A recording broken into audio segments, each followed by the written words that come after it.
5:41 on this Tuesday, the first day of the NCAA March Madness Tournament.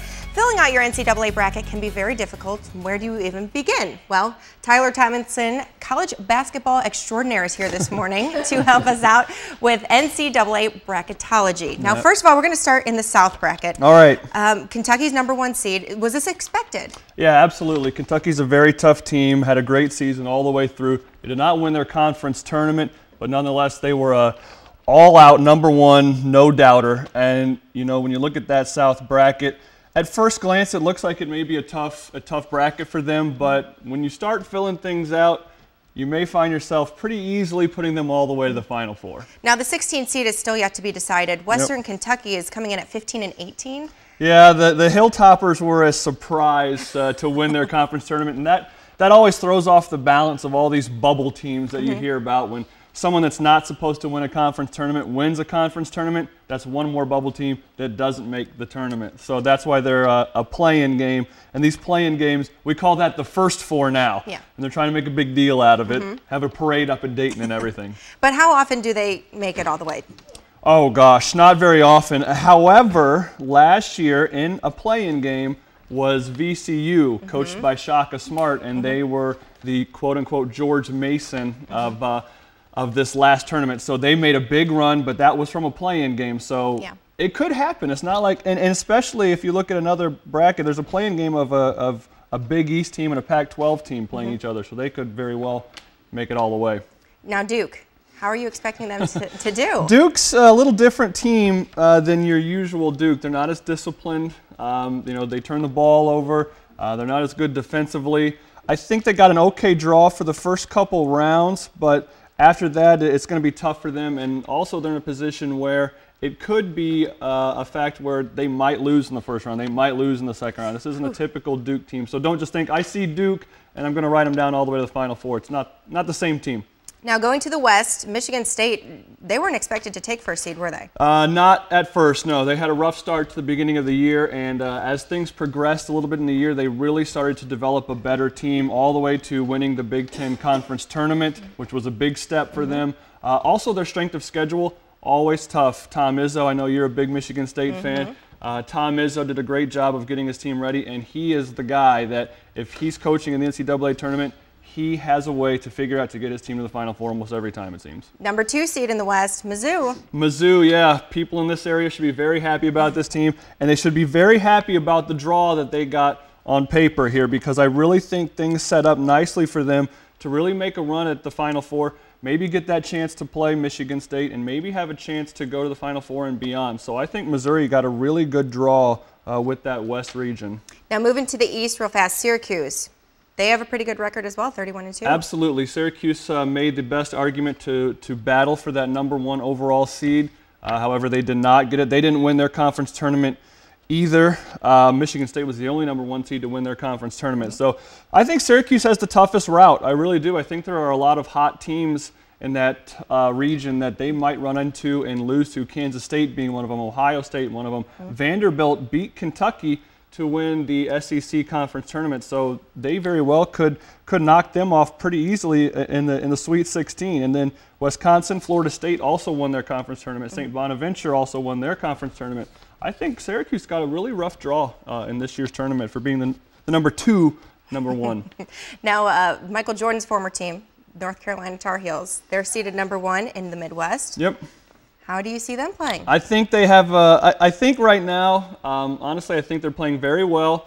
They lost to Florida State in the ACC tournament, but they have not as tough a route as Syracuse, but when they are pit up against maybe a Kansas in the Elite 8, that's going to be a tougher challenge, I think, than playing against Duke or possibly Missouri or possibly Ohio State if Kansas gets hot. So for North Carolina, I think things look pretty favorable for them early on, but as we extend and get closer to that Final Four, I think things are going to be tougher for North Carolina. All right, thanks, Tyler. We're going to dig deeper into the brackets here. I know a lot of people fill them out based on colors of the teams.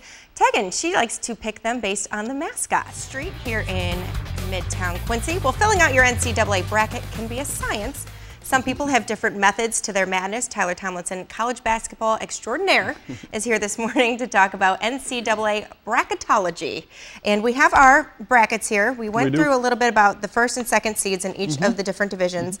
I've already started filling out my bracket. I have Kentucky beating whoever wins against. I have no 16 seed. Some 16 seed. I have no problem just blowing right through that.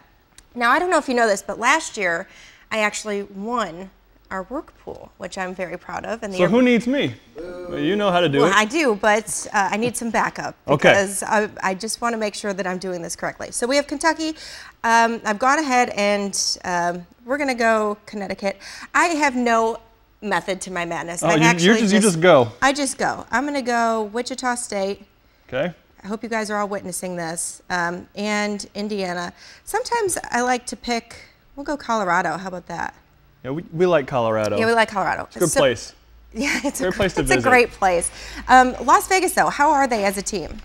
UNLV is pretty tough, but I like your Colorado pick because this is a team that won the Pac-10 tournament, and I think one of the important things when picking teams is to pick somebody that's hot. So that's a hot team right now, so I'm okay with you picking them.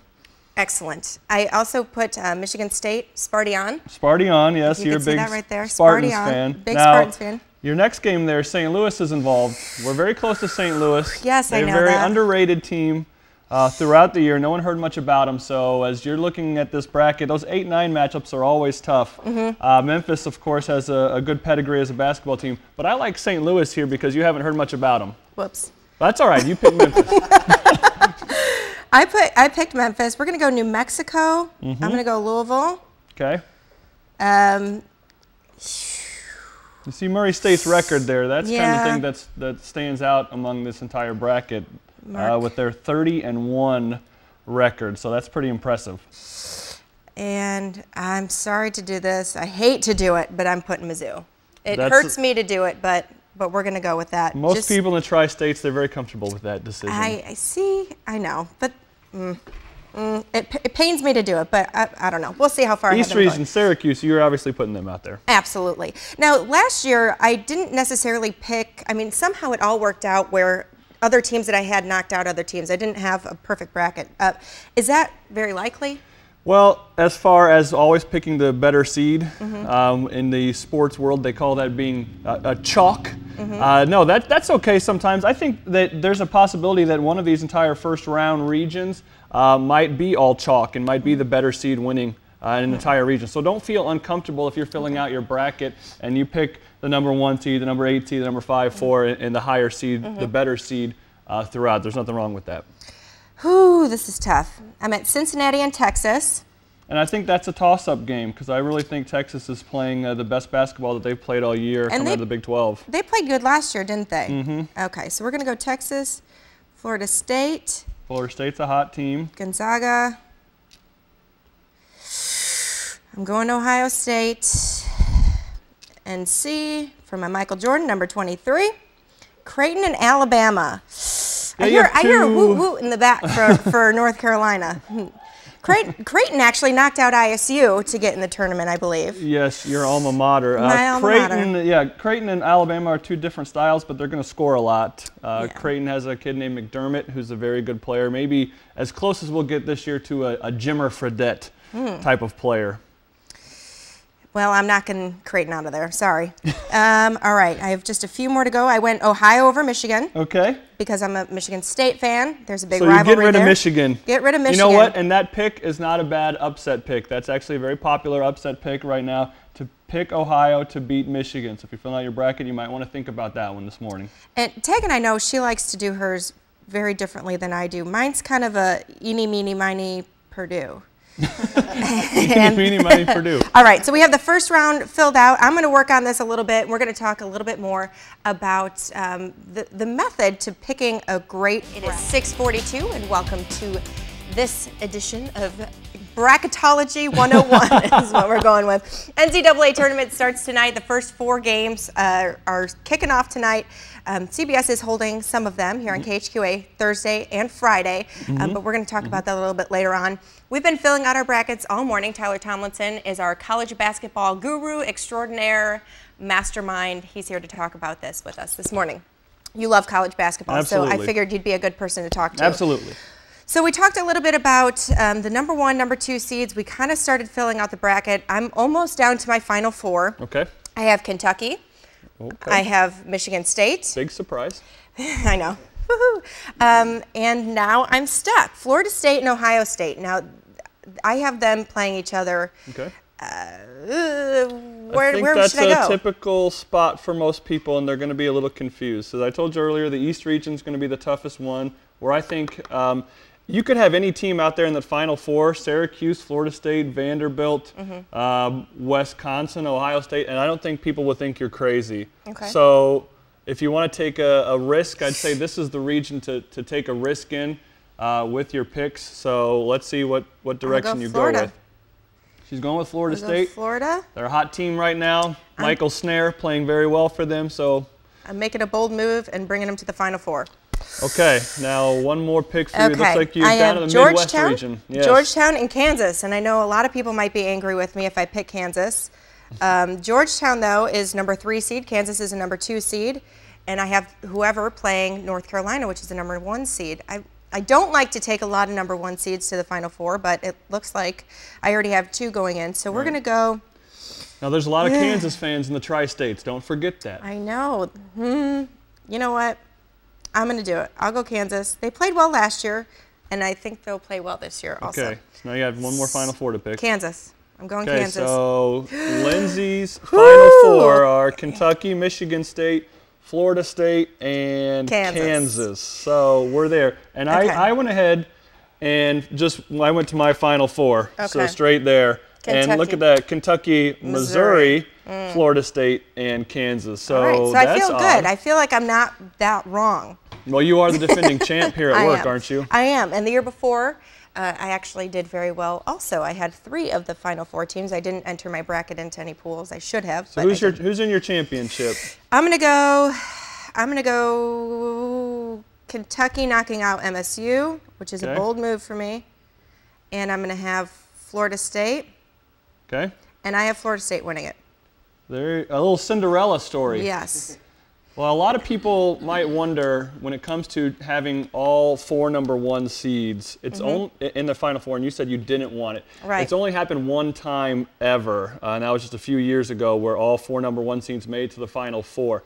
Now, of the entire history of the NCAA tournament, if we take those 4 seeds and multiply it since the 1970s, we've had about 134, somewhere around there, in the 130s for number 1 seeds.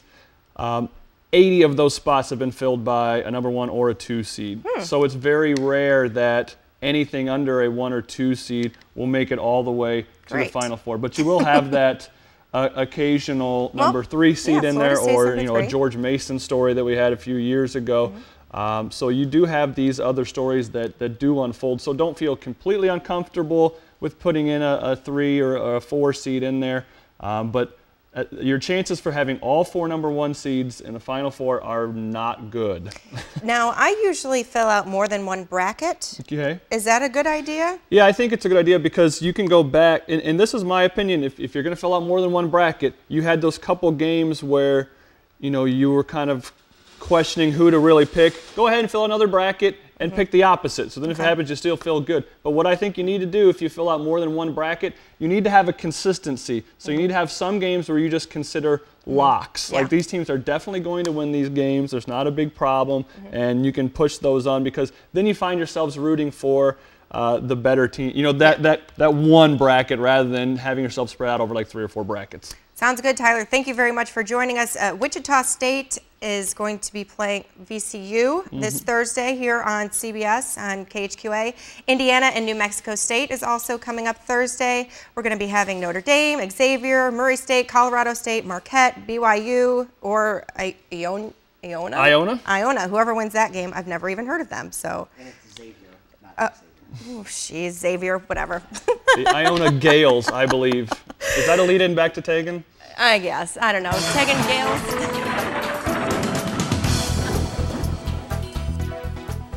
I'll bail you out this morning, Lindsay. March Madness tournament begins tonight, and you can get in the action, log on to connecttristates.com and look for the Hoops Madness logo on our sports page to play our college basketball tournament contest. Try and beat KHQA's Chris Dewar and Ross Green for prizes. You'll be competing for a Pepsi prize package from Refreshment Services Pepsi, a General Motors neon clock from Schottenkirk Chevy, a $100 Visa card from Mercantile Bank, and cash prize of $300 from KHQA. Good luck with your picks.